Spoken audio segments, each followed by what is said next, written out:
안녕하세요 여러분, 성공합시다. 오늘은 우리를 괴롭히고 있는 용, 사탄의 세력에 대해서 조금 더 자세하게 볼 건데요. 사탄은 어떤 모습으로 우리에게 공격을 하고 있고 우리는 어떻게 대응해야 되는지에 대해서 지혜를 한번 얻어보도록 해요. 자, 1절.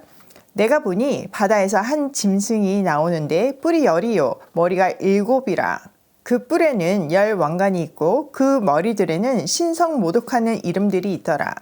내가 본 짐승은 표범과 비슷하고 그 발은 곰의 발 같고 그 입은 사자의 입 같은데 용이 자기의 능력과 보좌와 큰 권세를 그에게 주었더라. 자, 12장에서 용이 등장을 했어요. 13장에도 그 용의 이야기가 계속되고 있죠. 용은 한마디로 얘기하면 하나님과 그의 자녀들을 대적하는 사탄을 말하고 있어요. 이 사탄은 계속 하나님 앞에서 성도들을, 하나님의 자녀들을 고발하다가 땅으로 쫓겨났죠. 치명상을 입은 그는 이제 마지막 죽을 힘을 다해서 하나님의 자녀들을 끝까지 미혹하며 싸우려고 서 있는 모습을 보여줬어요. 이제 13장에서는 자신을 대신해서 이 전쟁을 치를 대리자를 모으는 이야기를 하고 있죠. 자, 우리가 금방 읽은 본문을 보니까 바다에서 짐승 하나가 올라오고 있어요. 보통 성경에서 바다는 세상을 뜻해요. 그 짐승은 왕관을 쓴 뿔이 10이고 하나님을 모독하는 이름이 붙은 머리가 7이래요. 자, 이 짐승은 어디에서 본 듯하죠? 네, 맞아요. 우리가 다니엘서 13장에서 이 이미지를 봤어요.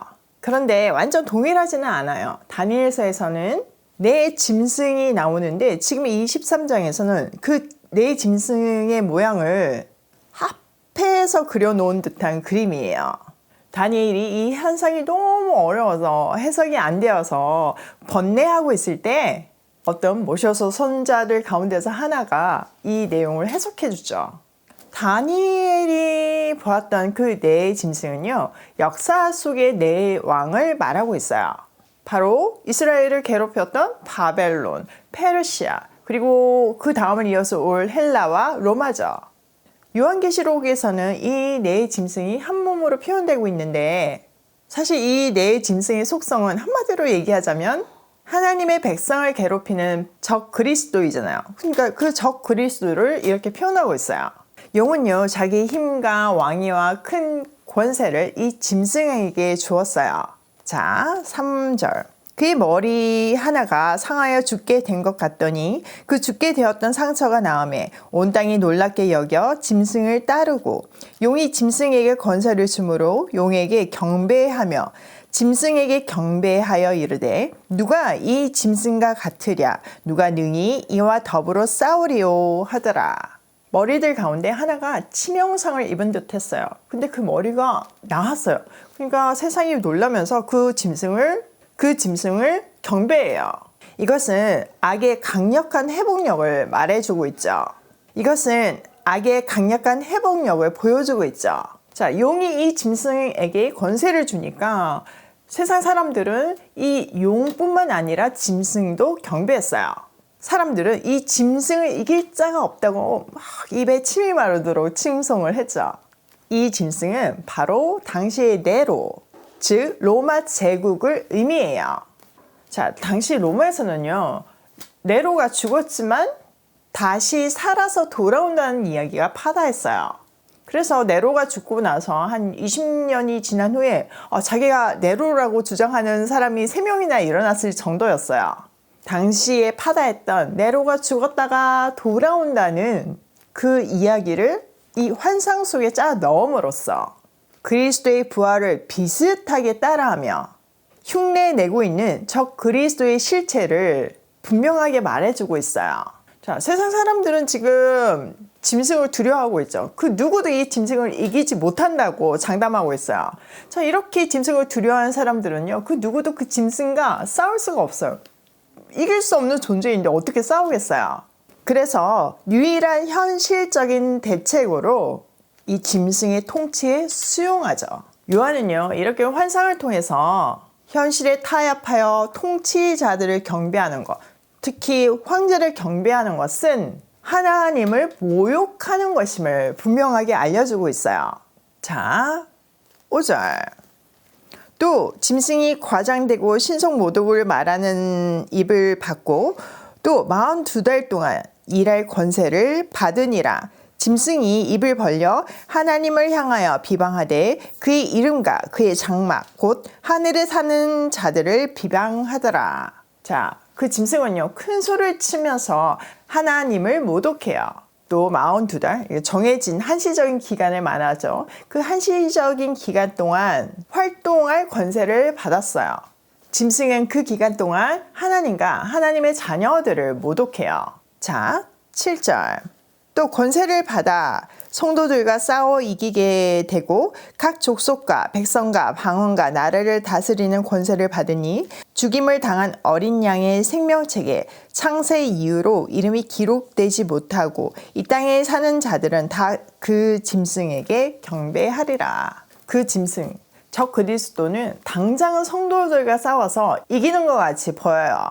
그러나 이것은요 궁극적인 승리가 아니에요. 하나님을 모르는 사람은요 너무나 당연하게 세상의 힘을 경배해요. 지금 이 요한이 쓰고 있는 1세기에는 황제 숭배를 의미하죠. 자, 그러면 오늘날의 적 그리스도는 어떤 것이 있을까요? 바로 물질의 신 맘몬이에요. 성경에도 하나님과 견줘서 얘기하는 것을 돈이라고 얘기를 하잖아요. 맘몬이죠. 그만큼 돈의 위력은 어마어마해요. 돈은 생명을 연장하기도 하고요. 학벌과 스펙을 살 수 있기도 해요. 또 가정을 깨는 위력이 있기도 하고요. 심지어는 그 돈 때문에 사람을 죽이게 하는 위력도 있어요. 가장 가까운 가족까지요. 너무 무섭죠.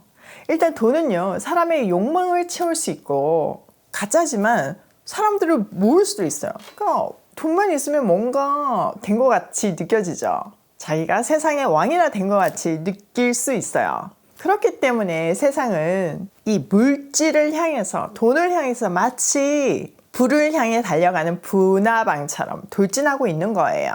자, 9절. 누구든지 귀가 있거든 들을지어다. 사로잡힐 자는 사로잡힐 것이요 칼에 죽는 자는 마땅히 칼에 죽을 것이니 성도들의 인내와 믿음이 여기 있느니라. 귀 있는 자는 들을지어다 라는 표현을 통해서 이어서 나올 메시지가 아주 중요하다는 것을 이렇게 주목시키고 있죠. 다음 메시지는 교회에게 주는 종결되는 메시지예요. 한마디로 치열한 영적 싸움 중이니 인내와 믿음이 필요하다는 거죠. 자, 지금 영적 상황이 어떤가요? 엄청난 위력을 가진 적 그리스도가 전쟁을 선포하고 죽을 힘을 다해서 성도들을 미혹하고 싸울 준비를 하고 있어요. 준비만 하는 것이 아니라 매 순간 싸움을 걸어오죠. 이렇기 때문에 성도들의 삶은 평탄할 수가 없고 환난과 핍박이 자연스럽게 따라올 수밖에 없어요. 우리가 고난을 당하는 것이 이런 영적 전쟁 상황 속에서 나오는 것임을 알고 그러니까 이 상황을 이해하고 전쟁이 임하면 우리는 인내하고 믿음을 지킬 수 있어요. 하나님의 완벽한 계획 안에서 우리는 한시적으로 고난을 받을 수밖에 없어요. 하나님은 이 한시적인 고난 속에서 우리를 광야라는 훈련소로 보내서 교육하시고 우리를 양육하고 계세요. 이렇게 우리에게 어떤 상황인지 환히 보여주시며 이유 있는 고난을 해석하게 하시기 때문에 우리는 믿음을 지킬 수 있어요. 막무가내로 인내하고 믿음을 지키라는 것이 아니라 다 보여주면서 이런 실정이니까 인내하고 믿음을 지키라는 거예요. 전쟁터 같은 삶의 현장에서요. 우리가 우주 만물을 창조하시고 역사를 주관하시는 분이 하나님이시라는 생각이 분명할 때, 또 그분을 전적으로 신뢰하며 그분에게 충성할 때 우리는 성도의 삶을 완주할 수 있어요. 자, 오늘 내용을 우리 삶에 한번 적용을 해보면요. 첫 번째, 적 그리스도는 오늘도 싸움을 걸어온다. 이것도 그냥 시시한 싸움이 아니고요. 아주 치열한 싸움을 걸어와요. 이 상황을 알고 적극 대응해야 하는 거죠. 두 번째, 승리하는 삶의 다른 말은 손해보고 희생하는 것이다. 우리가 말씀의 원리대로 세상을 살다 보면요. 손해보고 희생할 수밖에 없어요. 세상의 가치와 반대돼서 부딪힐 수밖에 없어요.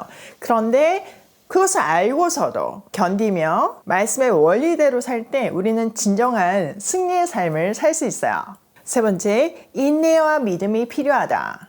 물살을 거슬러 가려면 얼마나 많은 에너지가 필요한지 여러분 아시죠?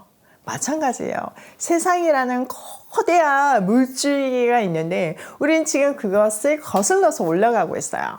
그래서 훨씬 많은 인내와 믿음이 필요하죠. 왜 이 고난을 겪어야 되는지에 대한 확신이 있을 때 우리는 끝까지 완주하며 승리하는 삶을 살 수 있어요. 오늘도 치열한 삶의 현장에서 말씀의 원리대로 인내하며 믿음을 지키며 고고싱해요.